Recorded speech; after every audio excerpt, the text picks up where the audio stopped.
Bendito Padre Celestial, a usted damos alabanza y gratitud en esta mañana.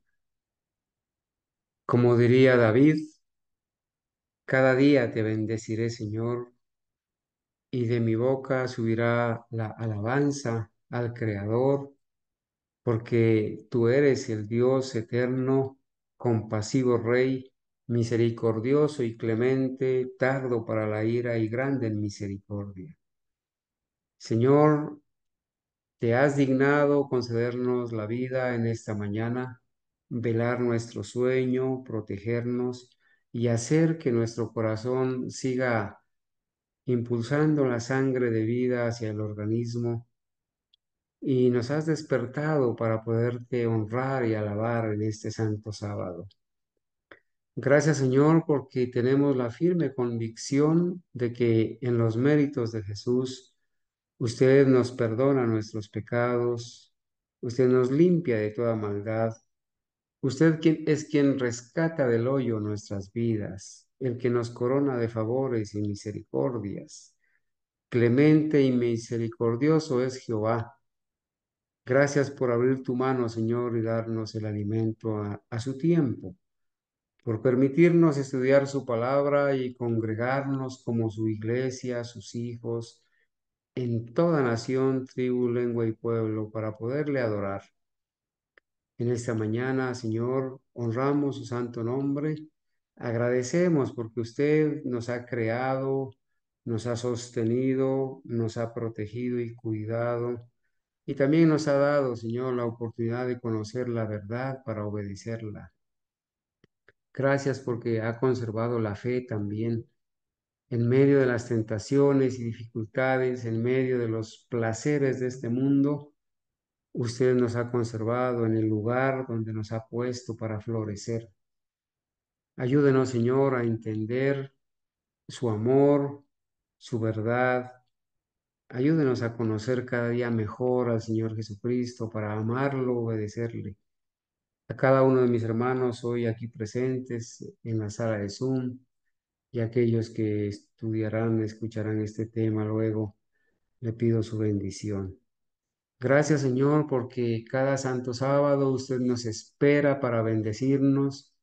Ayúdanos a hacer de este día un día de delicia, de tener en cuenta que cada minuto, cada segundo de este santo día es santo. Ayúdanos, Señor, a retraer nuestro pie para no pisotear las horas santas. Antes de deleitarnos las 24 horas de este día que ha empezado anoche, Señor, con la puesta del sol. Ayúdenos a honrarle, a tener en alta estima su palabra, su mensaje. Denos la sabiduría, el discernimiento para poder estudiar.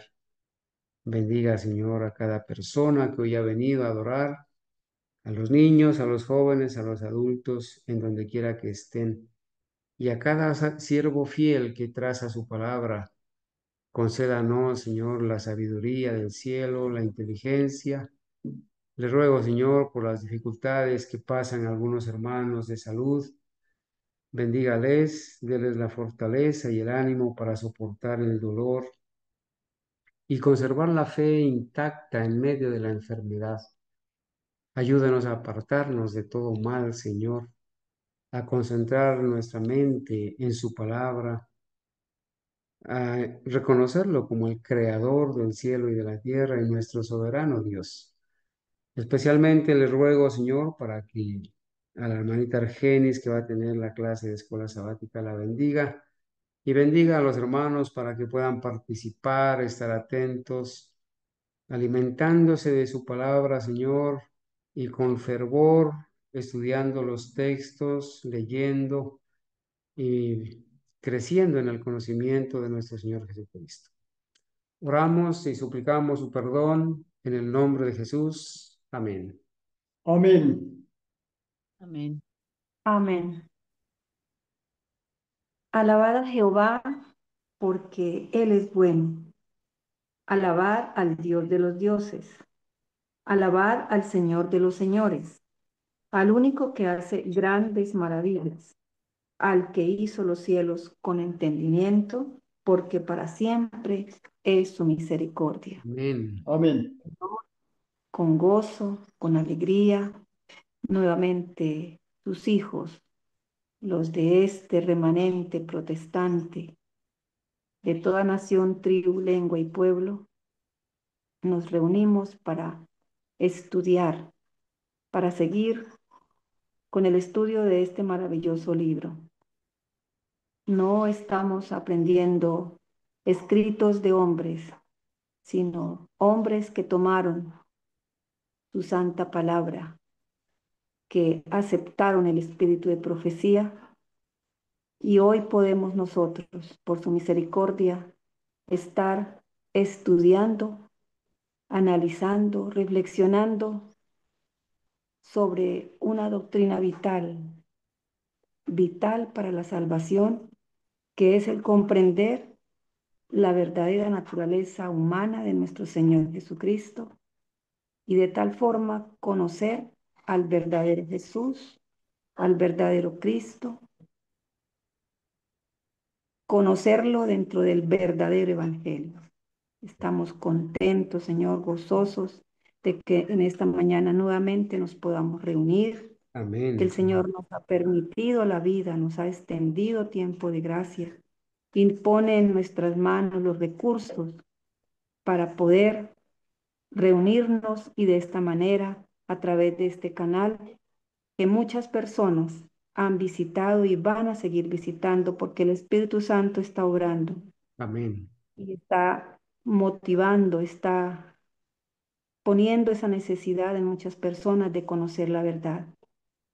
Gracias, bondadoso Padre, las extendemos en el bendito y santo nombre de nuestro Señor Jesucristo, Amén. rogando siempre que sea el Espíritu Santo iluminándonos, guiándonos, concediéndonos el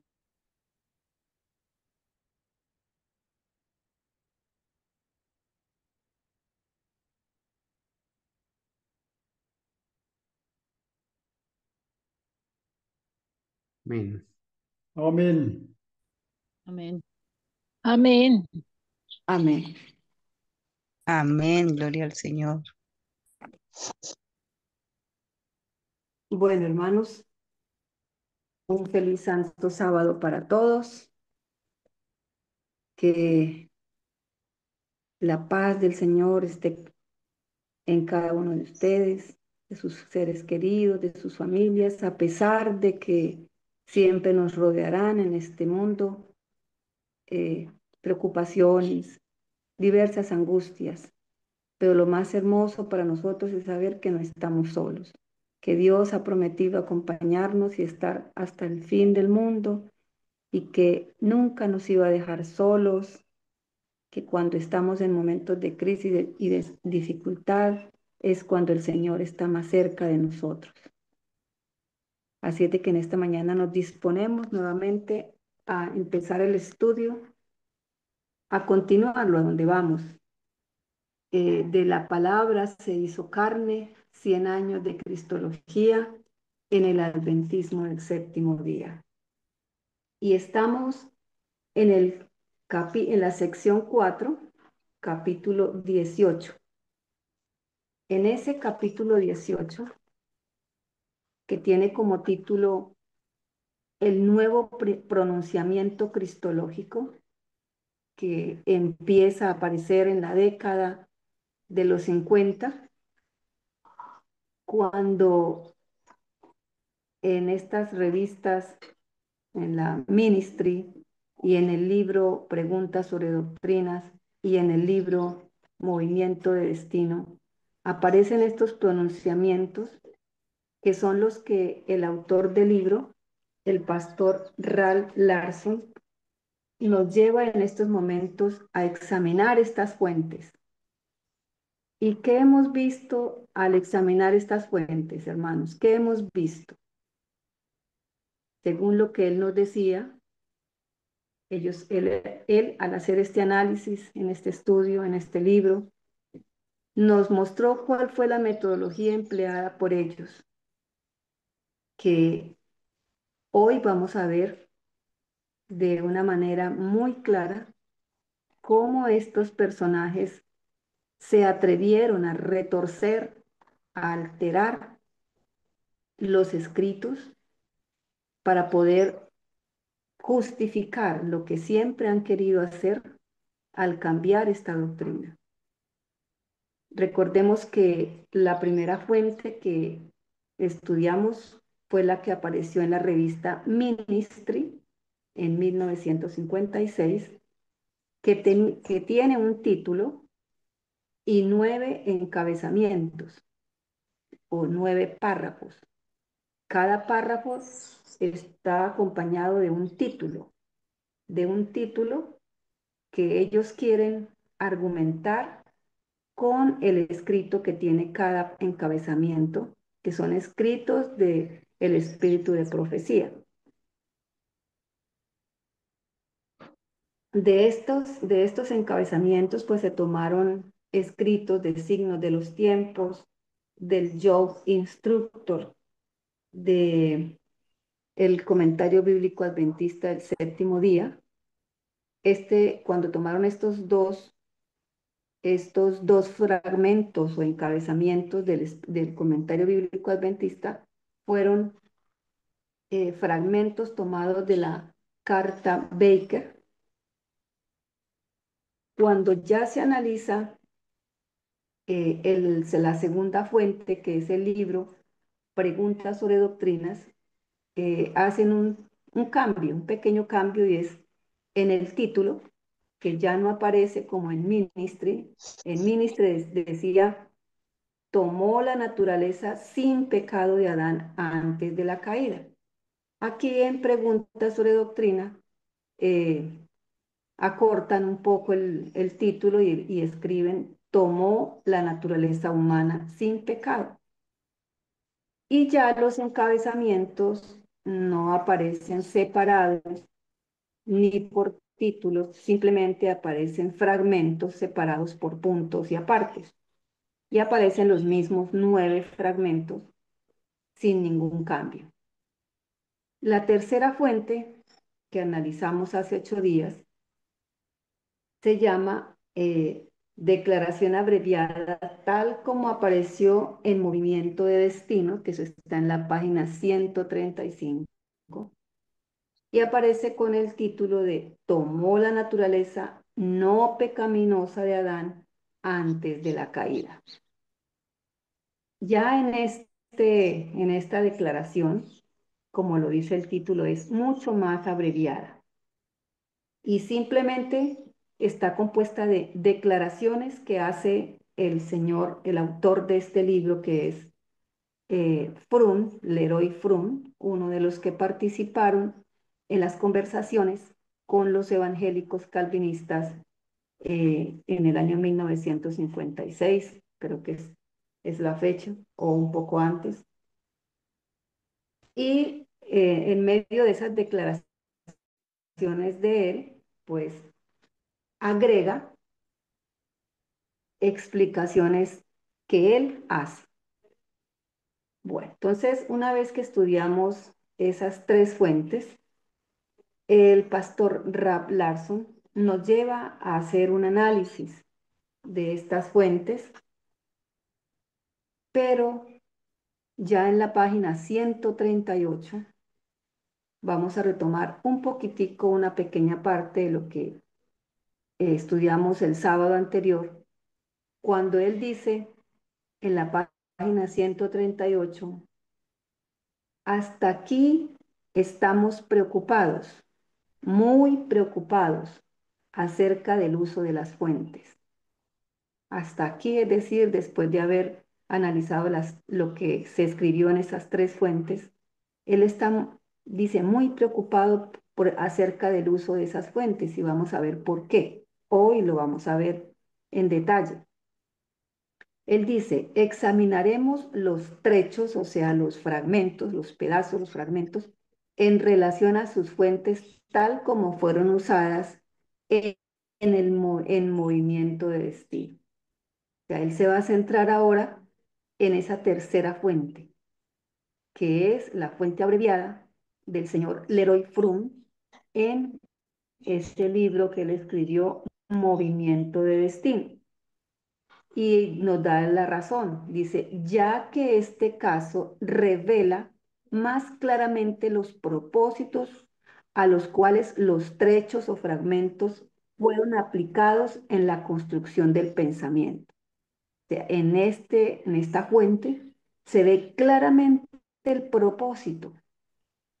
¿Y cuál era el propósito?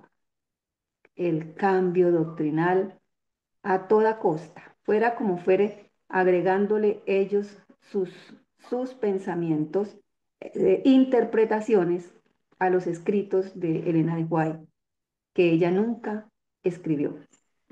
Entonces dice, tomó tomó la naturaleza sin pecado de Adán antes de la caída. Y en ese escrito, que es la tercera fuente, dice que hay 9 de los 20, 9 de los 20 frases o trechos usados por Fromm son de la carta Baker. Nuestra primera pregunta es, ¿por qué la mayor parte del argumento de este señor Leroy Fromm en Movimiento de Destino está basado sobre interpretaciones de palabras encontradas en una carta particular no publicada? Se hace otra pregunta. ¿Qué tipo de hermenéutica? La hermenéutica, pues, es la ciencia de interpretar textos, de hacer comparaciones, análisis, siempre teniendo en cuenta el contexto, ¿no? Pero aquí él pregunta, ¿qué tipo de hermenéutica le da más peso como evidencia a una carta privada escrita a un individuo cuyas preguntas y o problemas no son conocidos, en lugar, pues, de haber utilizado muchos artículos y libros publicados por el mismo autor, o sea, por la misma autora, Elena de White? ¿Y qué pasa con el propio apelo de Elena de White en Testimonio 5, página 696? Si uno desea conocer el pensamiento de una persona, pues dice, qué es lo que el Señor le ha revelado a través de Elena de White? ¿Qué debiéramos hacer? Pues ir a leer sus obras, muchas de sus obras. Y entonces empezamos el estudio de hoy con el siguiente comentario o escrito que nos hace el autor. Dice, aun cuando Elena de White vivió, escribió y publicó asiduamente, no dejó de publicar, no dejó de escribir, durante 20 años después de haber escrito la carta Baker, ella nunca quiso publicarla. Después de que, después de que ella le escribe a este pastor en Australia esta carta, que ya conocemos los motivos por los cuales ella le escribe esta carta, ella sigue escribiendo durante 20 años y publicando, y nunca publicó esta carta. Era una carta privada. El pastor Baker estaba en un momento de, digamos, pudiéramos decir, de problemas a nivel laboral, tenía crisis a nivel laboral. El estudiante no debe pensar que el principio hermenéutico que requiere que nosotros le demos más peso a artículos o libros publicados en vez de a cartas privadas sea arbitrario. No es arbitrario que el pastor Rap Larson esté queriendo que en lugar de darle más peso a una carta privada, se le dé importancia o más peso a los escritos, a los libros publicados. No, no es arbitrario, es simplemente un reconocimiento de la realidad de que en muchos casos no es posible que tengamos un conocimiento preciso de las preocupaciones de un individuo al cual se le está dirigiendo una carta. Tenemos que mirar el deseado de todas las gentes como la obra cristológica más consciente y deliberadamente preparada y publicada. Si el estudiante que inicie esta obra de conocer la naturaleza, de conocer a Jesús en todos sus aspectos, en su naturaleza humana, el libro más consciente y preparado y que fue publicado fue el deseado de todas las gentes. Y en ningún momento se utiliza las declaraciones claras y precisas que la hermana White hace sobre la naturaleza humana del Señor.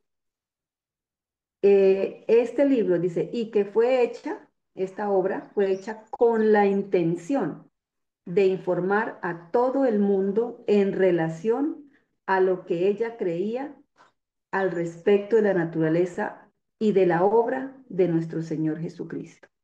El deseado de todas las gentes fue escrito con esa intención de que todo el mundo conociera la naturaleza y la obra de nuestro Señor Jesucristo. La carta a Baker no fue hecha con ese propósito, no fue escrita con ese propósito, para que todo el mundo supiera la naturaleza del Señor Jesús. Simplemente era una carta donde había una persona, un individuo, como lo dice ahí, que tenía alguna dificultad, alguna preocupación había en la vida de esta persona y que pues no era la intención de que todo el mundo lo conociera, sino era dirigido a él.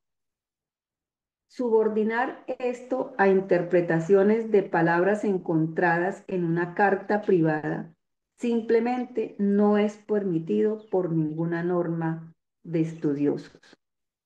Si usted quiere, como escritor, informar a todo el mundo de algo un tema que usted se ha propuesto investigar, pues consulte todas las obras que se puedan tener acerca de ese tema y no busque eh, interpretaciones o palabras encontradas en una carta privada.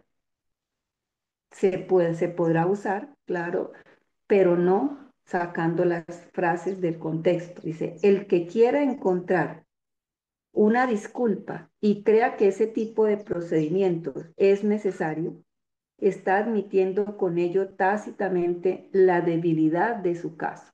Es decir, si ellos no emplearon, no usaron declaraciones contundentes y muy claras que hay acerca de la naturaleza humana, expuestas y escritas por Elena de White, y se fueron a buscar esa carta, una carta privada, simplemente lo que están mostrando la debilidad de su caso. Es decir, que se están valiendo de esa metodología engañosa de coger frases, darles la interpretación que ellos necesitan, sacarlas del contexto y seguir adelante con lo que ellos creen que han logrado engañar a todo el mundo.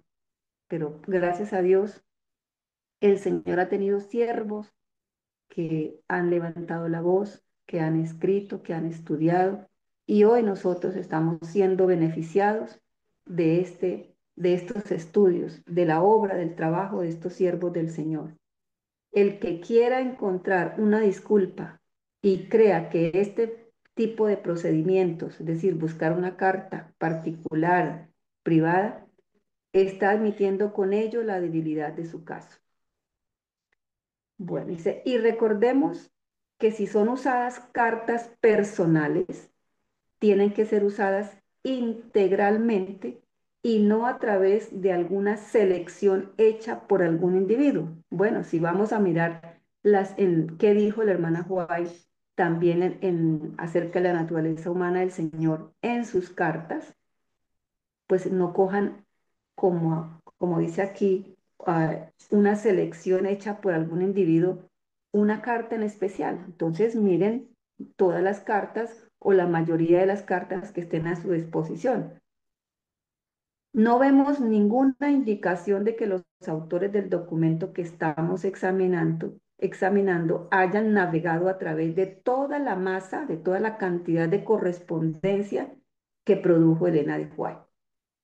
Más bien, parece que ellos seleccionaron una carta individual que parecía ser conveniente para sus propósitos. Encontraron en la carta Baker lo que ellos necesitaban para sus propósitos, para su conveniencia. Y no tomaron conocimiento de otras cartas escritas en la misma época, 1895, 1896, cuando aparece, cuando se escribe la Carta Baker, que contenían declaraciones como esta. Por ejemplo, está la Carta 55 del año 1895, año en que la hermana White le escribe esta carta al pastor Baker. En la carta 55 dice, ¿qué símbolo más extraño de Cristo era aquel de aquella serpiente que los mordía? Este símbolo fue levantado en una estaca y ellos tenían que mirarlo y ser sanados. Así Jesús fue hecho en semejanza de carne pecaminosa. En esa carta, si la toman, si lo hubieran tomado para sus propósitos, pues no hubieran podido encontrar lo que ellos necesitaban, y es retorcer y malinterpretar los escritos como lo han hecho. Hay otra carta, está la carta 106 de 1896. Esta carta dice, no fue una humanidad irreal, como si apenas pareciese. Eso ya lo hemos visto antes. Ellos han dicho en otras ocasiones atrás en el estudio que esa humanidad no era real, que por fuera externamente parecía un hombre, fue hombre, pero internamente no lo era, es decir, su naturaleza no era la que nosotros tenemos, la que él tomó después de 4000 años de pecado. No fue una humanidad irreal como si apenas parecieses que Cristo tomó sobre sí mismo. Él tomó la naturaleza humana y vivió en la naturaleza humana. Él estaba rodeado de enfermedades, justamente aquello que usted puede ser. Él lo fue en la naturaleza humana. Él tomó nuestras enfermedades.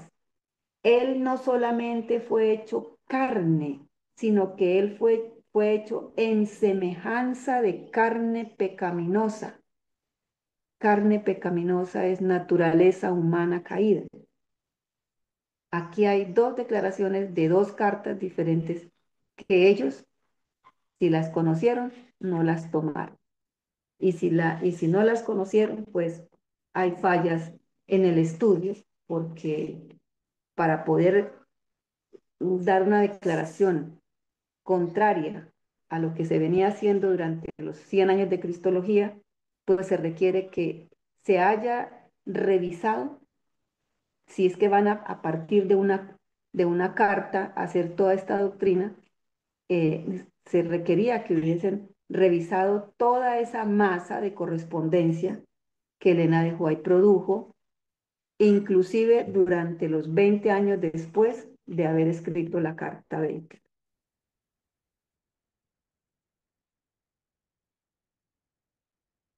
Bueno, entonces continuamos en la página 139. Un segundito, hermano.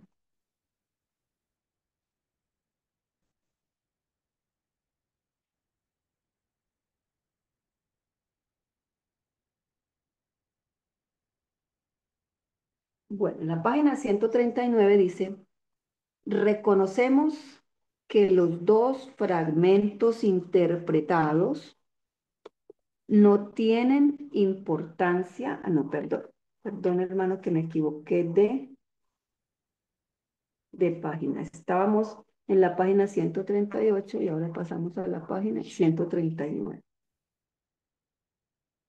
Sin embargo, aun cuando decidamos dejar a un lado nuestros principios hermenéuticos y admitamos que la carta Baker como una evidencia, encontraríamos que no es suficiente para alcanzar las necesidades evidenciales del documento. Entonces, ¿qué está queriendo decir aquí el pastor Rab Larson?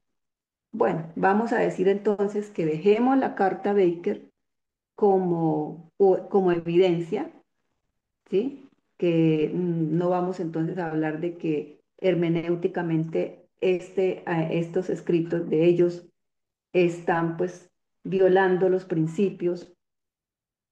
principios hermenéuticos, y vamos a dejar la carta Baker, pero encontraríamos que no es suficiente para alcanzar las evidencias que requiere el documento. Dice, en ninguna parte declara que Cristo vino a la tierra en la naturaleza no caída de Adán. Al leer la carta Baker, que ya lo hicimos, en ningún momento, en ninguna parte de esa carta Baker, Elena de White declara que Jesús vino a la tierra en la naturaleza no caída de Adán.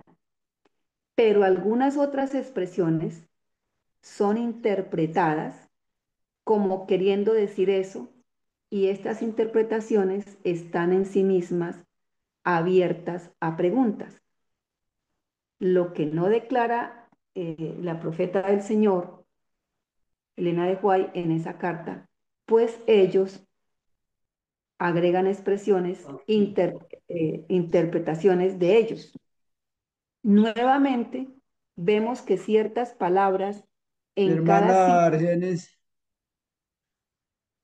sí, hermano Jairo, sí, ahí habla de hermenéutica, ¿no? sí, Hay que tener en cuenta que eso viene de un dios pagano llamado Hermes, ¿no? ujú, Entonces, una vez con un hermano me decía que él es predicador, que él es predicador y todo, y que él se basaba en Hermes para hacer los temas, ¿no? De la hermenéutica y la homilética. Entonces yo le decía que Hermes es un dios pagano. Entonces, a cambio de yo apoyarme en Hermes, que es un dios pagano, yo le dije que es mejor apoyarnos en el Espíritu Santo. Es el comentario que iba a hacer, bien, hermana. gracias, hermano Jairo. Entonces, dice él, vemos que ciertas palabras en cada cita de Elena de White son italizadas para darles énfasis. Palabras o frases italizadas quiere decir que las escriben con una letra diferente. Eso lo hacen ellos. Ven que ciertas palabras en cada cita de Elena de White son italizadas para darles énfasis. Es decir, aparecen escritas con una letra diferente. Generalmente cuando alguien quiere resaltar algo, lo que hace es escribirlos con letra cursiva, ¿sí? Y de pronto lo resaltan en negrilla para darle énfasis. Cuando vemos el arreglo que hizo Fromm en Movimiento de Destino, observamos que usa estas porciones italizadas o fragmentos de ellos, pero rodeados de sus propias palabras. Entonces, él destacó estas frases de los escritos de Elena de White con letras cursiva, la resaltó, le puso el énfasis que él quería, pero están rodeadas de sus propias palabras. Ahorita vamos a mirar un ejemplo, para así construir su argumento. Entonces, Leroy Fromm, eh, con toda razón, dice el pastor Rab Larson, que está muy preocupado por el uso que se le dieron a estas fuentes, de donde sacaron los escritos de Elena de White, pero la que más le preocupa, da aquí a entender, es la tercera fuente, que es la del Leroy Fromm, ¿sí? ¿Qué hizo él? Resaltó, utilizó porciones italizadas, es decir, con letra diferente, y las rodeó de sus propias palabras para construir su argumento. ¿En qué consiste el argumento del Leroy Fromm? Dice, su argumento consiste en 19 sentencias, o sea, 19 declaraciones, que contienen 22 fragmentos, algunos tan pequeños que usan apenas 2 o 3 palabras. Nuevamente tenemos muchas preguntas. Esta tercera fuente da lugar a muchas preguntas. Ya leímos algunas anteriores, por ejemplo. ¿Por qué la mayor parte del argumento está basado sobre interpretaciones de palabras encontradas en una carta particular, como fue la carta Baker, como la ves? ¿Qué tipo de análisis, para no decir hermenéutica, le da más peso como evidencia a una carta privada y no al resto de los libros o publicaciones del mismo autor? Aquí hay otras preguntas como, ¿está Ellen White hablándonos a nosotros o es realmente la voz del héroe Fromm? Pues realmente la que nos está hablando no es Elena de White, sino el señor Fromm, el doctor Fromm. Y en vista de sus extensos escritos acerca de la humanidad de Jesús, ¿por qué estamos siendo limitados a una muestra tan pequeña? ¿Por qué nos están limitando, queriendo limitar a los que son seguidores de estos líderes a una muestra tan pequeña como es una carta Baker, cuando la autora, Elena de White, la profeta del Señor, tiene extensos escritos acerca de la humanidad de Jesús, deseado de todas las gentes, por ejemplo? Todos los Hermana escritos. Jenny, Sí, hermana. buenos días. Bueno, Hermana, pues ahí nos podemos dar cuenta, hermana, que ese mismo método que utilizan ellos les quedó, o sea, quedó para la actualidad también, porque nos podemos dar cuenta que así mismo como ellos trabajaban, así mismo trabajan en la corporación, en las otras iglesias apóstatas, ¿sí? Y la hermana Elena nos da un buen consejo, hermano, que nosotros debemos ir o sea, hay muchos argumentos que sostienen una idea, ¿sí? Entonces, ¿cómo nos vamos a dar cuenta si son las palabras de la hermana Elena de Guay? Pues estudiando, yendo aquí, yendo allá, yendo, ¿sí? O sea, no creyendo en una sola idea, en un solo argumento, y más actualmente, que es tan evidente que ellos lo hacen de esta forma. así es, hermana, así es, hermana. O sea, usted ha dicho mm, que realmente lo que se necesita es estudiar y no confiar en hombres para que no se cumpla la sentencia, maldito el hombre que confía en el hombre, ¿no? Hermana Entonces, Jenny. mi hermana, Sí, para no utilizar, como dice usted, la palabra hermenéutica, se puede, cada vez que aparezca esa palabra, podemos decir las reglas de la evidencia. Son muchísimas evidencias demostrando, hablando de los escritos de ella y de los pioneros, demostrando la verdadera naturaleza de Cristo. Ellos tienen pocas evidencias. Toman una carta, se valen de ella, como usted ya lo dijo, para sus fines, para demostrarle a los evangélicos que nosotros creíamos en una naturaleza no caída, impecable antes de la caída. Entonces, se valen de esa carta, malinterpretando algunas palabras que, que si nos ponemos juiciosos a estudiarlas, estudiar qué fue lo que ella le quiso decir a él, ella no estaba queriendo decir que Cristo no tomó la naturaleza caída. Entonces, podemos utilizar las reglas de la evidencia, porque son demasiadas evidencias afirmando la naturaleza caída de Cristo. gracias, hermana, así es. Bueno, entonces dice, hemos visto que las otras fuentes principales de las cuales varias citas fueron extraídas fue un artículo de Elena de White que comenzó en la Review and Herald en la edición del 28 de julio de 1874. Ahí sacaron 3 citas. Y luego un artículo que apareció en Signos de los Tiempos en 1898, junio 9, de ahí fueron sacados 4 citas. Los artículos de la Review and Herald serán reconocidos como material que posteriormente fueron expandidos y reimpresos en el deseado de todas las gentes en 1898. A medida que leemos estos artículos, somos confrontados por una sorprendente violación del contexto. Entonces, si nosotros miramos esos artículos escritos en la Review and Herald, en Signos de los Tiempos, y que luego aparecen en el deseado de todas las gentes, allá fueron expandidos y reimpresos en el deseado de todas las gentes, vamos a ver que hay una sorprendente violación del contexto. Esa es la metodología que ellos iniciaron empleando en estas primeras fuentes, ¿no? Ambos contienen declaraciones directas, tanto en la Review and Herald como en Signos de los Tiempos, los escritos que tomaron. Dice, tienen declaraciones directas y específicas de que Cristo vino a la tierra en la naturaleza humana caída del hombre. Pero ellos sacaron todo de contexto y el doctor Fromm rodeó estas palabras sacadas fuera del contexto con sus propias palabras.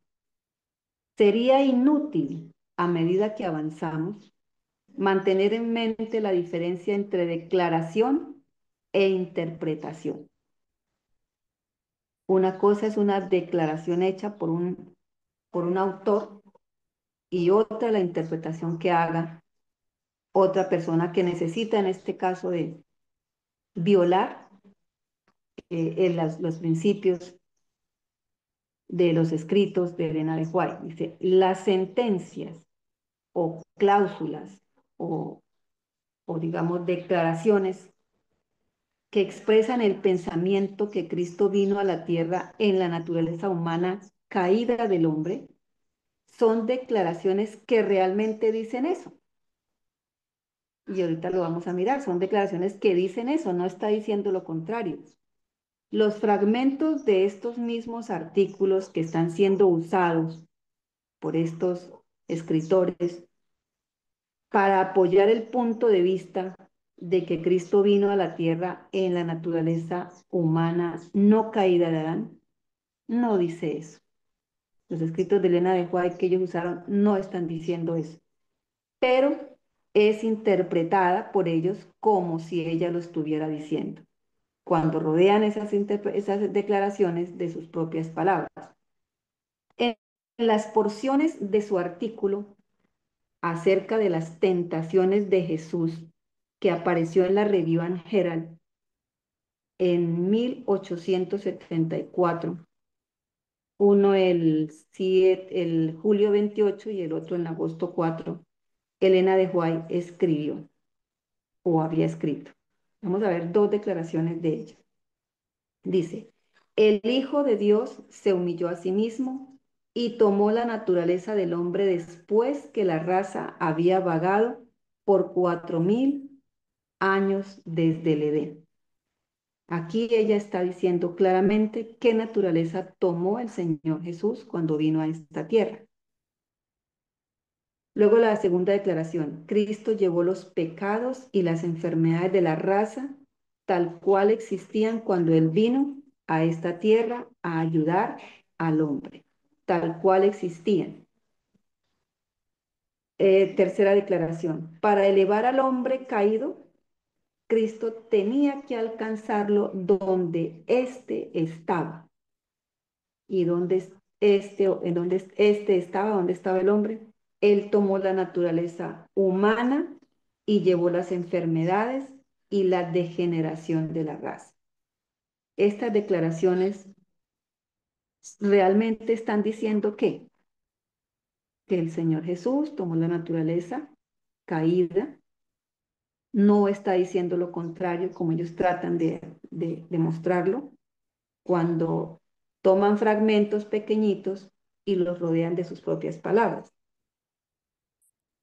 Otra declaración dice, la humanidad de Cristo alcanzó las mayores profundidades de las miserias humanas y se identificó a sí mismo con las debilidades y las miserias del hombre caído.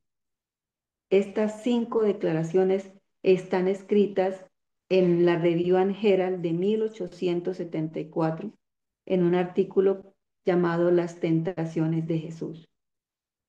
Ahora nos llevan a mirar los fragmentos interpretados, los fragmentos que ellos interpretaron. El primer fragmento dice,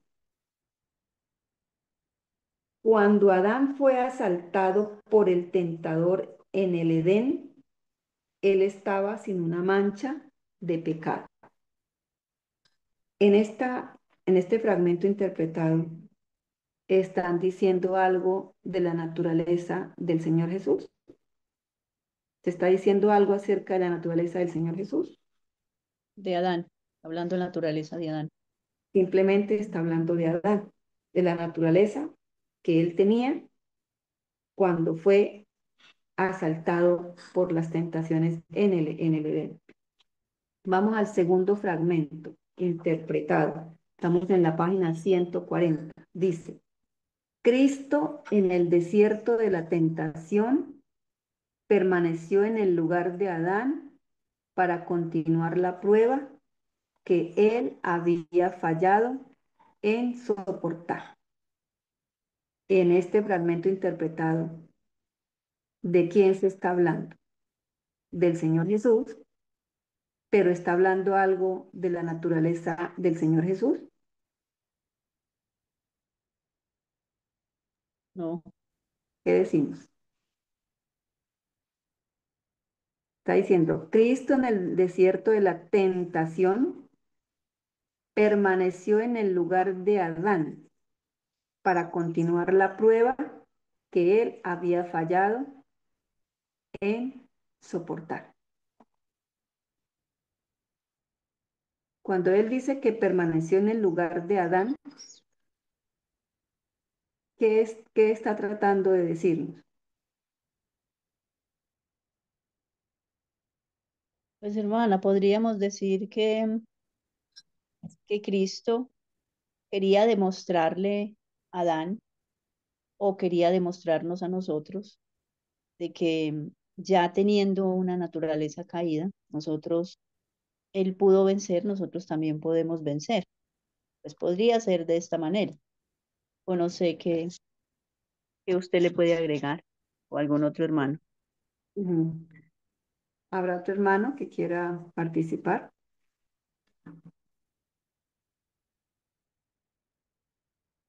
Aquí no nos dice, porque dice, permaneció en el lugar de Adán, ¿sí? No especifica en cuál lugar de Adán, si antes del pecado o después del pecado, ¿cierto? No da claridad, porque eso es también Tam- otra metodología de ellos, confundir, dejar esto así como para que usted interprete, para que usted asuma su posición, ¿sí? ¿Aló? ¿Quién me iba a hablar? Sí, quizás esta fue una de las citas que ellos utilizaron para decir que Cristo estaba en el lugar de Adán antes de la caída, ¿sí? Esta cita la malinterpretaron para decir, mira, que Cristo estaba en el lugar de Adán y entonces como él estaba en la naturaleza no caída de Adán, le quería demostrar a Adán, quería demostrar que Adán hubiera podido, como ya hemos leído, que Adán hubiera podido vencer, ¿sí? Ujú. Entonces, Cristo aquí está demostrando que aún ya teniendo una naturaleza caída, él pudo vencer, cosa que no hizo Adán cuando tenía una naturaleza impecable, que era más difícil para él hacerlo que para Adán, porque Adán tenía una naturaleza no caída, impecable. O sea, para Adán era más fácil obedecer que lo que es para nosotros. A nosotros nos cuesta trabajo y no lo podemos hacer. No lo podemos hacer nosotros. Tiene que ser con ese poder de lo alto, ¿no? Bueno, y el tercer fragmento dice así. Cristo tomó la naturaleza del hombre después que la raza había vagado 4000 años desde el Edén. Esa expresión nosotros la escuchamos reiteradamente en estos 100 años de cristología, desde 1852 a 1952. ¿Cierto, hermanos, que la recordamos?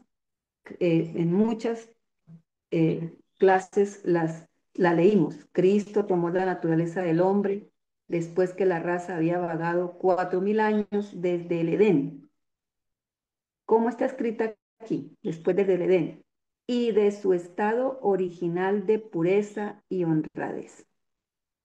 Si nosotros nos fuéramos, por ejemplo, a la página 69 de este libro, la página 69, yo voy a ir acá rapidito a la página 69 de este libro. Yo voy a encontrar en la página 69, en la página 78, en la página 79, en la página 96, en la página 100, encontramos esta misma declaración. ¿Y cómo la encontramos?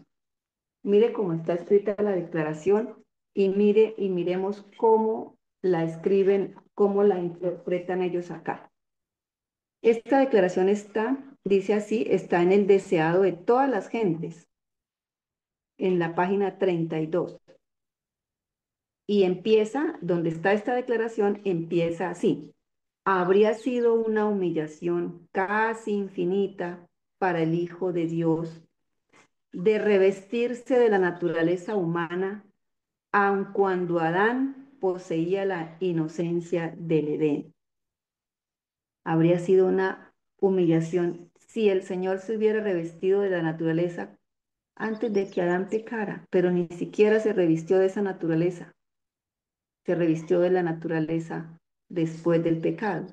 Y luego dice, pero, ese pero nos está diciendo mucho, dice, pero Jesús aceptó la humanidad cuando la especie se hallaba debilitada por 4000 años de pecado.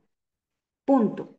Como cualquier hijo de Adán, aceptó los efectos de la gran ley de la herencia.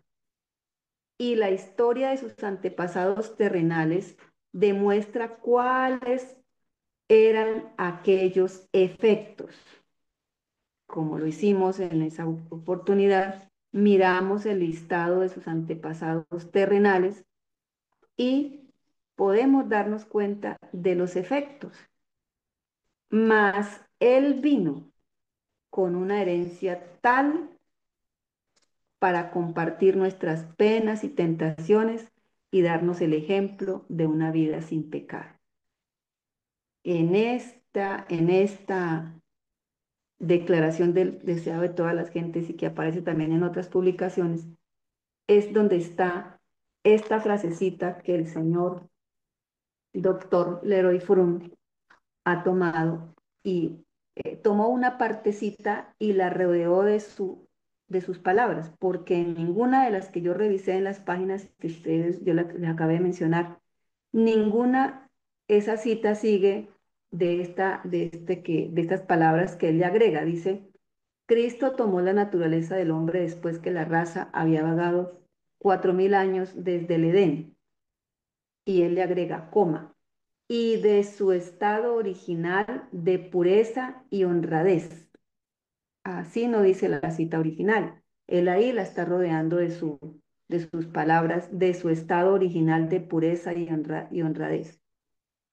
Nuestra primera observación sería a respecto de las declaraciones número 5 y el fragmento interpretado número 3. Entonces, él quiere que nosotros vayamos a ver la declaración número 5 que acabamos de leer.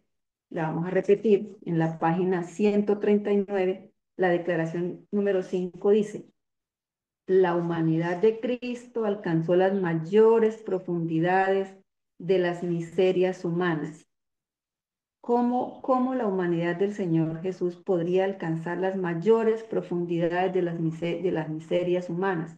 Pues tomando la misma naturaleza del hombre caído. Y se identificó a sí mismo con las debilidades y miserias del hombre caído, no del hombre no caído. Esa es la declaración 5. Él quiere que tengamos en cuenta esa declaración y también que tengamos en cuenta la interpretación 3, que es la que acabamos de leer. Cristo tomó la naturaleza del hombre después de que la raza había vagado por 4000 años desde el Edén y de su estado original de pureza y honradez. ¿Qué podemos ver con la comparación que le estamos haciendo de lo que encontramos en el deseado de todas las gentes? Pues que totalmente está fuera de contexto en la lectura que hicimos donde después de que dice que vagó durante 4000 años de pecado, habla de, de que él se sometió a la gran ley de la herencia y que en su naturaleza venían los efectos de todos sus ancestrales, es decir, todo tomado fuera de contexto.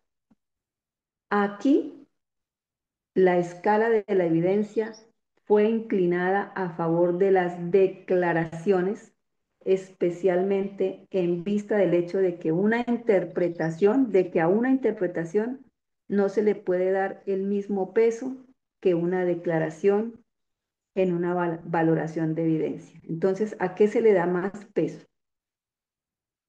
¿A una declaración o a una declaración? ¿A una interpretación o a una declaración? Pues se le da más peso a las declaraciones hechas por la hermana White en sus numerosos escritos, que a una interpretación hecha por ellos que tienen un propósito y es de cambiar totalmente la doctrina.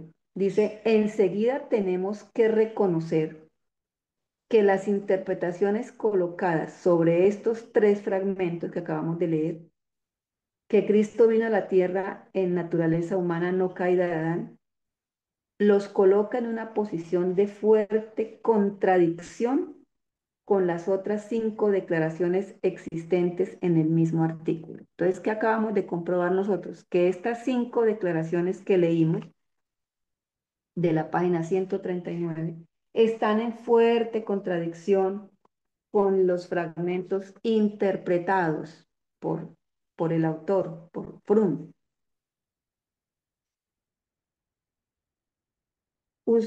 Aquellos usados en el documento que está delante de nosotros no son por ningún motivo obligatorios.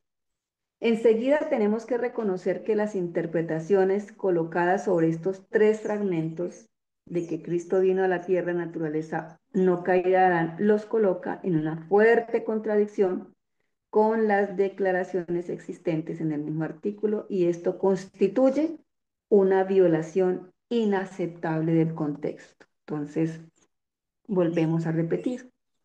Ellos están usando la metodología de sacar las declaraciones, sacan declaraciones corticas de un fragmento grande escrito por Elena de White y lo sacan del contexto. Y fuera de eso le agregan interpretaciones o palabras de ellos. Finalmente, a medida que consideramos eh, los fragmentos individuales, vemos que el primero no tiene importancia en relación a la proposición de que Cristo vino a la tierra en la naturaleza no caída de Adán. Entonces, recordemos el primero. El primero dice,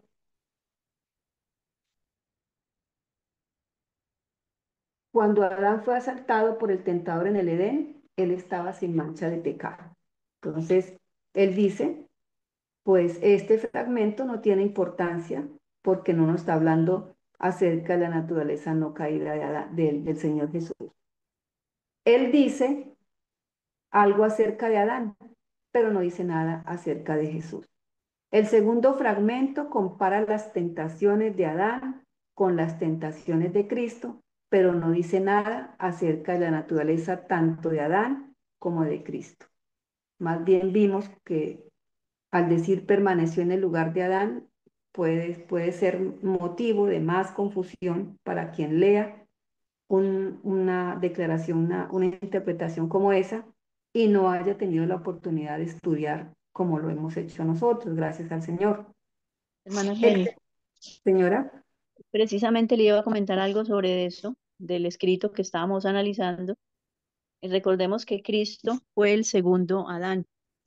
Entonces, ella se estaba aquí refiriendo que él permaneció en el lugar de Adán, porque sabemos que Cristo es el segundo Adán, pero no un segundo Adán inmaculado, porque bueno, por las reglas de la evidencia que hemos visto, nos hemos dado cuenta que no es así, ¿sí? Y según Romanos, Romanos 3, Romanos 1:3 también, Romanos, perdón, Romanos, sí, 8:3, Y así sucesivamente nos aclara Hebreos, más que todo el libro de Hebreos y bueno, otros libros, de que eh, nos dice de que Cristo eh, era la descendencia de David, nació de mujer con naturaleza caída, ¿sí?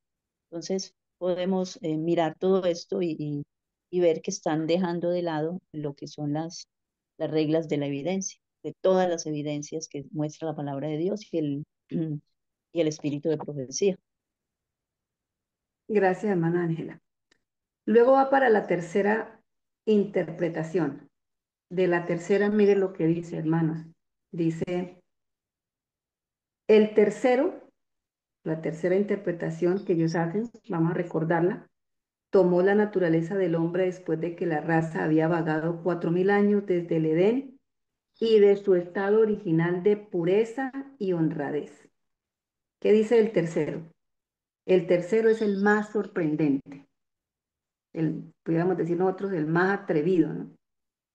¿Qué lugar tiene este fragmento en el argumento de que Cristo tomó la naturaleza sin pecado antes de la caída, ya que afirma precisamente lo contrario? Si él está diciendo que Cristo tomó la naturaleza del hombre después que la raza había vagado 4000 años desde el Edén, qué está diciendo? Que Cristo no pudo haber tomado la naturaleza humana antes del pecado, porque la tomó después que la raza había vagado 4000 años desde el Edén.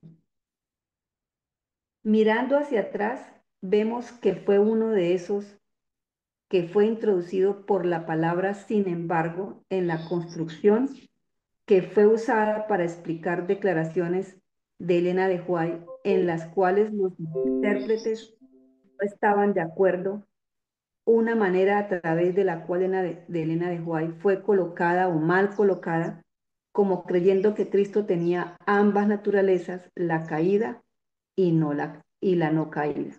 Entonces, este fragmento o esta expresión o esta interpretación usada aquí da cabida para que entonces el lector, el estudiante, piense que entonces Cristo tenía las dos naturalezas, caída y no caída, y que pues eso no es posible, en el ser humano no es posible que tenga las dos, o es una o es la otra.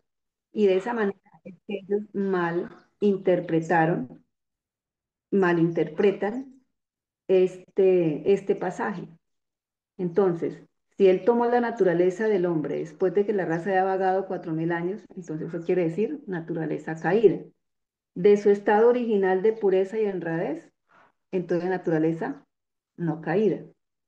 Entonces, ¿qué peso de evidencia podemos darle a estos tres fragmentos interpretados? ¿Cuál es el peso de la evidencia? Dice, infelizmente, ninguno. En esos tres fragmentos que interpretaron, infelizmente no hay ningún peso de evidencia. Interpretaciones colocadas sobre citas en violación del contexto. Es lo que han hecho. Han colocado citas sacadas fuera del contexto, contrario a la intención aparente del escritor, no pueden ser admitidas como evidencia. Eso para el lector, el buen lector, el estudioso, eso no es una evidencia. Sacar citas del contexto y malinterpretarlas y rodearlas con palabras del escritor, que ya tiene un propósito. Un problema similar aparece cuando comparamos las declaraciones actuales acerca de la naturaleza de Cristo encontradas en Signos de los Tiempos. Para esa época, el pastor Rab Larson, 1898, mira esas declaraciones actuales con los 4 fragmentos interpretados y nos dice, observemos, Cristo tomó nuestra naturaleza en su condición deteriorada. O sea, son declaraciones de la naturaleza encontradas en Signos de los Tiempos. Al tomar sobre sí mismo la naturaleza del hombre en su condición caída. Esas son declaraciones de esto escrito en Signos de los Tiempos. Fragmentos interpretados. van nuevamente a otros fragmentos interpretados. Dice, el primero, representante del hombre. Segundo, no participó en lo más mínimo en su pecado. Tercero, sujeto a las enfermedades y debilidades. Cuarta, la perfecta impecabilidad de la naturaleza de Cristo. ¿Qué pasa en esas en esos cuatro fragmentos interpretados? Nuevamente se le hace el, nuevamente se le hace el análisis y dice, reconocemos que los dos primeros fragmentos, es decir, cuando dice representante del hombre, el Señor es el representante del hombre. El segundo, no participó en lo más mínimo en su pecado. Estos dos primeros no tienen importancia en relación con el tema que se está presentando. Acá en estos dos fragmentos no se está hablando de la naturaleza del Señor, que es el tema del que se está hablando. Simplemente está diciendo el Señor Jesús es representante del hombre. El Señor Jesús no participó en lo más mínimo en su pecado, eso es cierto, pero no tiene nada que ver con el tema que es la naturaleza del Señor Jesús, ya que pueden ser usados sin problemas por personas que estén a cualquier lado del asunto que está siendo analizado acerca de la humanidad de Jesús. Cualquier persona que crea o que el Señor Jesús tomó la naturaleza antes o después, puede usar estas dos expresiones y no tiene problemas porque no está hablando de la naturaleza del Señor Jesús. El tercero dice, sujeto a las enfermedades y debilidades. El tercero pareciera darle un apoyo al punto de vista de que Cristo vino en la naturaleza caída del hombre, ya que no creemos que el Adán no caído haya tenido enfermedades y debilidades. Si decimos el Señor Jesús vino sujeto o estuvo sujeto a las enfermedades y debilidades, pues parece que está apoyando eh, el punto de vista en que Jesús vino con naturaleza caída, porque en Adán no habían, antes de su caída, no habían ni debilidades ni enfermedades. Y el cuarto, la perfecta impecabilidad de la naturaleza humana de Cristo. Volvemos a recordar algo que ya estudiamos el sábado. Dice, el cuarto nos sirve como evidencia para apoyar el punto de vista de que Cristo vino en la naturaleza humana no caída de Adán por dos motivos. ¿Por qué ese cuarto nos sirve? Por dos motivos. Para ellos sí, porque ellos toman la impecabilidad como naturaleza no caída, la perfecta impecabilidad de la naturaleza humana de Cristo. Esto nos sirve como evidencia por dos razones. La primera, como hemos visto, Elena de White usa el sufijo dad, es decir, impecabilidad, de acuerdo con las definiciones del diccionario. Eso lo estudiamos hace 8 días, impecabilidad. Así ella no aplica el término sin pecado a la naturaleza de Cristo, sino el término impecabilidad. Y nosotros estudiamos que impecabilidad se refiere a un estado o una condición del ser donde no se es pecador. En la naturaleza del Señor Jesús, en su vida, más bien hablemos de su vida, fue impecable porque nunca fue o nunca estuvo en la condición o en el estado de ser pecador. No lo fue estando en la naturaleza caída del hombre. Y ella no confunde ni iguala estos términos. O sea, para ella impecabilidad no es igual a decir naturaleza humana sin, refiriéndose a la naturaleza del Señor, no fue sin pecado en el sentido de que no fue una naturaleza impecable, sino una naturaleza caída. Ella a menudo describe a Cristo como siendo sin pecado, pero no para decir que tomó la naturaleza humana no caída, sino para referirse a que él nunca pecó. Entonces, que nos quede claro, cuando ella habla de la impecabilidad de Jesús, se está refiriendo a que él nunca pecó. Por eso ella nunca utilizó la expresión sin pecado para que no la malinterpretaran. Pero precisamente es lo que ellos han hecho, malinterpretarla. Entonces, impecabilidad, ella lo usa según el diccionario, refiriéndose a un estado, a una condición en la que él nunca llegó a ser un porque no pecó. Pero ella nunca describe su naturaleza humana como sin pecado, lo cual indicaría que estaría libre de debilidades y tendencias de nuestras naturalezas caídas. Entonces, por eso ellos en estas fuentes, ellos han colocado naturaleza sin pecado de Adán para referirse a que la naturaleza humana del Señor Jesús era impecable. Pero ya nos quedó claro. Nuevamente, repasémoslo, hermano. Cuando ella habla de la naturaleza, hablando del Señor Jesús y le aplica el término impecabilidad, ella describe a Jesús queriendo decir que él nunca pecó, que su carácter fue impecable, aún estando en naturaleza humana caída. Hermana Argenis, Señora, pod- podríamos decir que ella utilizó la misma expresión de Pablo en Hebreos 4:15, donde dice que Cristo fue tentado en todo según nuestra semejanza, pero sin sin pecado. pecado. Quiere Ujú. decir que no cometió pecado. Y la segunda razón o el segundo motivo es que este fragmento aparece en su contexto original en una declaración que comenzó con estas palabras. Entonces miremos el fragmento original del que ellos tomaron estas palabras. Dice, al tomar la naturaleza humana en su condición caída, eso no lo utilizaron, simplemente utilizaron, Cristo no participó en lo más mínimo en su pecado, pero quitaron la primera parte de la declaración original. Al tomar la naturaleza humana en su condición caída, Cristo no participó en lo más mínimo en su pecado. Así, nuestro intento de valorar el peso de la evidencia representado por estos 4 fragmentos interpretados de un artículo, de un único artículo, nos lleva a la conclusión que la línea inferior nuevamente es 0. O sea, no hay peso en estas evidencias.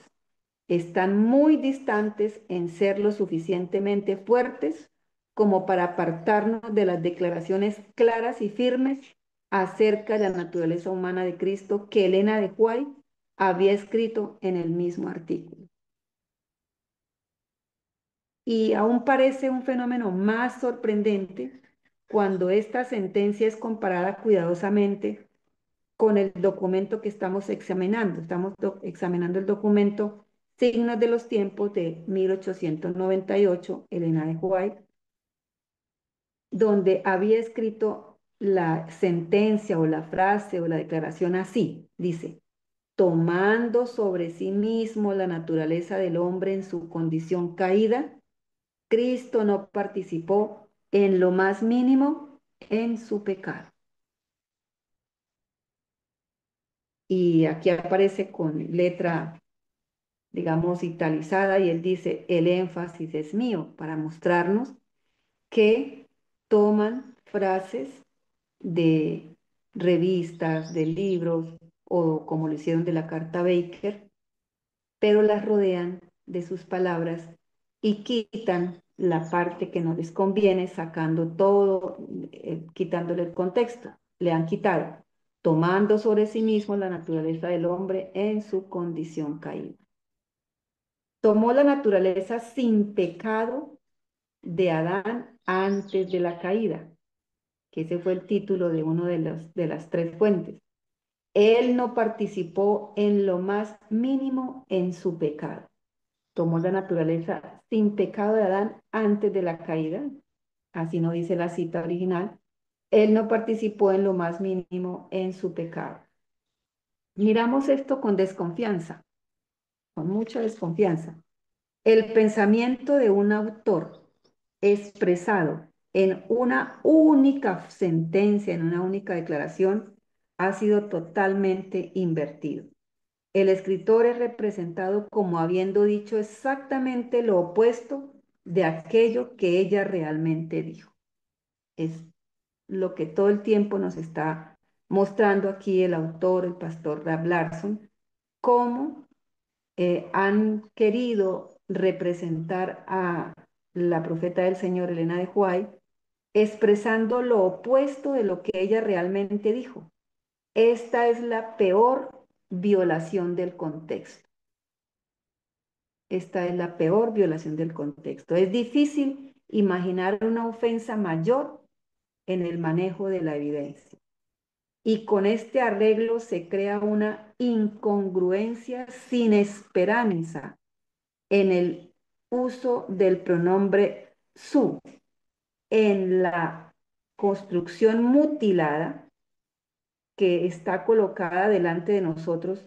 El pronombre su está colocado para modificar naturaleza sin pecado de Adán antes de la caída. Tomó la naturaleza sin pecado de Adán antes de la caída. De esta manera, Elena de White es representada como si hubiera hecho la declaración sin sentido de que Cristo no participó en lo más mínimo en el pecado de la naturaleza sin pecado de Adán, antes de la caída. Esto es un insulto gratuito a su inteligencia. Pero como ellos no la consideran una mujer digna de ser considerada una escritora, una profeta del Señor, una persona inspirada, sino que simplemente como no tuvo estudios, no tuvo títulos, necesitó de la ayuda de ellos para poderle ayudar a escribir lo que ya no pudo escribir o lo que no pudo dar a entender. Esto es un insulto. Dos cosas están diciendo, es una violación del contexto, es una ofensa mayor en el manejo de la evidencia y aquí es un insulto a su inteligencia. Dejemos que los estudiantes, o sea, cada uno de nosotros que hemos leído y los que hayan leído y los que van a leer este libro, dejemos que los estudiantes se pregunten a sí mismos si ellos tomarían la defensa de estos arreglos de materiales delante de un comité de disertación a nivel doctoral o de maestría. ¿Será que se tomaría la defensa de estos arreglos sabiendo y comprobándose que han sido arreglados, de que se ha violado el contexto, de que se está insultando a la inteligencia del escritor, como lo han hecho estos personajes? Y terminemos diciendo, cualquier estudiante graduado que haya completado los requerimientos del curso de procedimientos de búsqueda, ciertamente reconocerá que una tentativa en este sentido traería catastróficos resultados y podría acarrearle la pérdida de su título. Entonces, anteriormente nos están diciendo, ¿será que se puede tomar la defensa de estos escritos, de estos arreglos que han hecho en estos materiales delante de un comité doctoral o de maestría? Lo más posible es que le va a traer a una persona que tome este trabajo, le va a traer resultados catastróficos, podría acarrearle la pérdida del título, porque aquí no se ha hecho, o sea, no se ha completado los requerimientos del curso de procedimientos de búsqueda. No ha habido una búsqueda total, completa de los escritos acerca del tema, que es la naturaleza humana de Cristo. Y si lo han hecho y conocen estos escritos, Simplemente ya sabemos que el propósito de ellos era cambiar esta doctrina, atacar esta doctrina básica, vital, y han hecho lo que nos acaban de decir: violación del contexto, atacar la inteligencia del autor y eh, una ofensa mayor en el manejo de las evidencias. Hermana De- Renis, señora, bueno, hoy en día los que van a estudiar teología eh, salen de allá ya preparados con enseñando todas estas herejías, ¿cierto? Enseñando mentiras y prefieren ser llamados pastores, renunciar a la verdad y perder su salvación que renunciar a estos títulos. Bueno, quizás nos preguntaremos si un joven que entra a estudiar teología se llega a dar cuenta de estos errores y quizás tenga la oportunidad de decir, no, yo no sigo más acá en esta farsa. Bueno, quizás puede haber alguno, ¿cierto? No podemos decir que es el 100%. Puede ser que a alguno le haya pasado, esperamos que les haya pasado a muchos, ¿sí? Como lo que pasó con Juan el Bautista, el Señor no lo mandó a estudiar en las escuelas de teología de esa época porque prácticamente pues ya estaban corrompidas. Lo mismo pasa ahora, ellos ya vienen teología, con esta teología agustiniana, y vienen ya pues listos para enseñarle al pueblo todos estos errores. es posible, hermana Ángela, y ojalá sería ese nuestro mayor deseo, que muchos se dieran cuenta de esto, pero pues mm, estos, digamos, estos centros donde se capacitan, estas universidades, pues están ya, mm, digamos, el currículum de estas carreras está ya revisado y aprobado por personas que tienen intereses y que siempre los tuvieron en destruir y atacar a la iglesia, ¿sí? Entonces, Hermanita, se hermanita, valen de estratagemas para ello. Sí, hermana. hermanita Argenis, en el testimonio que se compartió en estos días de la señora que estaba contando el testimonio del 57, más o menos por esa época o más adelantico, ella Ajá, habla de un pastor que tenía apellido como Wilkinson, y Wilkin. entonces, exactamente, y pasó eso, de que los estudiantes, o sea, a él le dijeron que se fuera a descansar para poder infiltrar a un jesuita para que les enseñara a los estudiantes. Entonces, él comienza a estudiarle, a enseñarles ideas raras de lo que Wilkinson les estaba enseñando, el hermano fiel, el pastor fiel, profesor fiel a la doctrina. Entonces ellos se dan cuenta y le dice, Pastor Wilkinson, este joven nos está enseñando algo contrario de lo que hemos aprendido. Entonces estos pastores, en su fidelidad a Dios, ellos le pusieron la queja al pastor Wilkinson. Entonces ahí es donde él se toma la tarea de investigar a este hombre y se da cuenta que es enviado por los jesuitas a enseñarle a los pastores, a los que estaban estudiando teología, todos estos errores doctrinales. Sí, así es, hermana Ángela. Y es muy triste porque esto no es de ahora, esto viene de muchos años atrás. Y yo les doy el testimonio, hermanos, nuevamente, que se los he repetido en algunas ocasiones. Hermana Ángela, cuando estuve allá en Medellín por la situación de mi hija, eh, me hospedé en la casa de una adventista donde ella vivía, y ahí tenían jóvenes alojados, estudiantes, que en ese momento estaban estudiando ahí en la UNAD. Y yo tuve en algún momento oportunidad de conversar con ellos en la mesa, en la hora de la cena. Y les hice la pregunta acerca de la naturaleza humana del Señor Jesús, y ellos me respondieron eso, que es la naturaleza humana de Adán antes del pecado. Y otras cosas que me dejaron pues muy sorprendida. Entonces, eso es cierto, los de ahora están saliendo totalmente ya contaminados con estos cambios.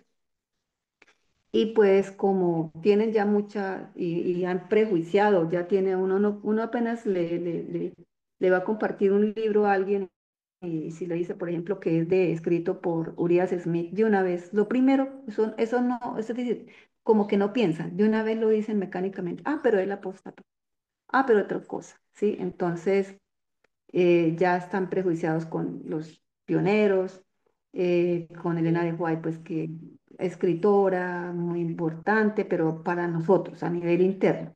Nada para predicarlo, ni nada para que el mundo sepa de lo que ella escribió. Entonces, lo único que nos queda a nosotros es orar por estas personas y aprovechar en algún momento la oportunidad que nos den de compartirles literatura o si quieren de pronto escuchar algo más, compartirles videos y el que el Señor nos dé la oportunidad siempre de poder alzar la voz. Entonces, Hermanita, que quería aportar algo, si me lo permiten. sí, hermanita, corto porque ya el tiempo se nos fue. Sí, que mirando todo lo que se está escuchando y lo que su merced está enseñando y lo que la hermana está aportando, esto no es nuevo, hermana. Este cambio de la realidad cuando se enseña con un escrito está así, se va, eso no es nuevo. La gente que ya tiene la mente torcida no lo acepta, porque mire que si nos remontamos cuando Jesús fue y se presentó ante de los doctores Jesús de la ley, que eran los instructores de ese tiempo para el pueblo de Dios. Y cuando él habló con el poder del Espíritu Santo, ellos se aterraron y dijeron, ¿y este de dónde salió con tanta sabiduría cuando no ha estudiado en las escuelas de los profetas? O sea, Jesús no tenía el estudio que ellos exigían para poderle aceptar sus enseñanzas reales y verdaderas y se expresaron así del mismo Señor Jesús.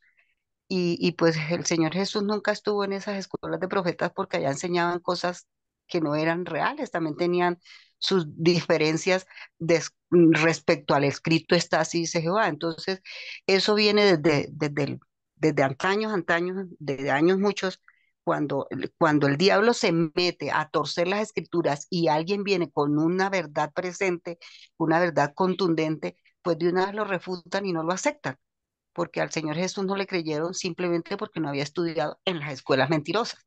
Entonces eso viene de tiempos atrás.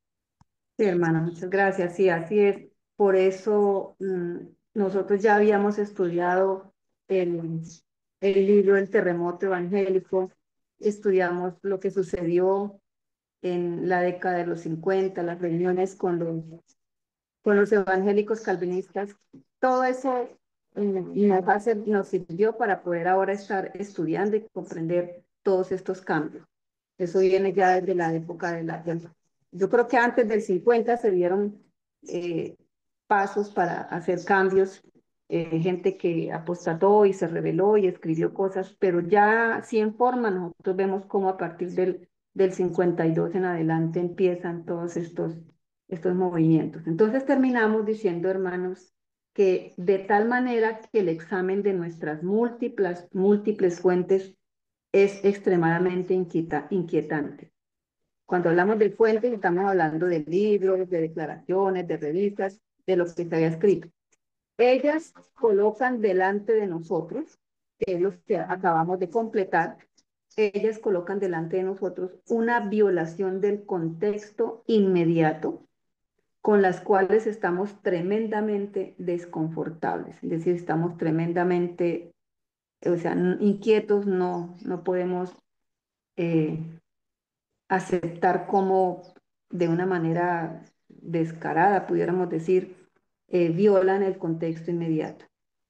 El próximo sábado estudiaremos, dice que hay otros 6 fragmentos que han sido tomados de artículos de revistas individuales, ¿sí? Vamos a hacer, el pastor nos va a llevar a mirar esos fragmentos y a seguir en este análisis, demostrando cómo han violado todos los principios de interpretación, cómo han violado sacando los escritos fuera del contexto y lo que siempre se ha recalcado de la carta Baker, cómo se han malinterpretado fragmentos de una carta privada o también se han sacado fragmentos de otras revistas, también mal interpretados. En todo se ha violado el contexto. Entonces, eso es lo que vamos a mirar, a seguir mirando en el próximo sábado. Entonces, hermanos, muchísimas gracias. Dios los bendiga por estar aquí con nosotros estudiando y oremos para que las personas que visiten este canal sean bendecidas a través de los numerosos estudios que hay y que el Señor ha permitido a través de estos años que este canal permanezca y se fortalezca cada día más. Entonces, algún hermano o hermana que quiera participar con la oración para el cierre de la escuela sabática.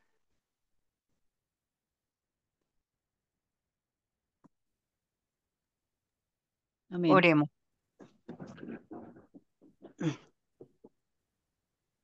Amantísimo y bondadoso Dios que habitas y moras en los cielos.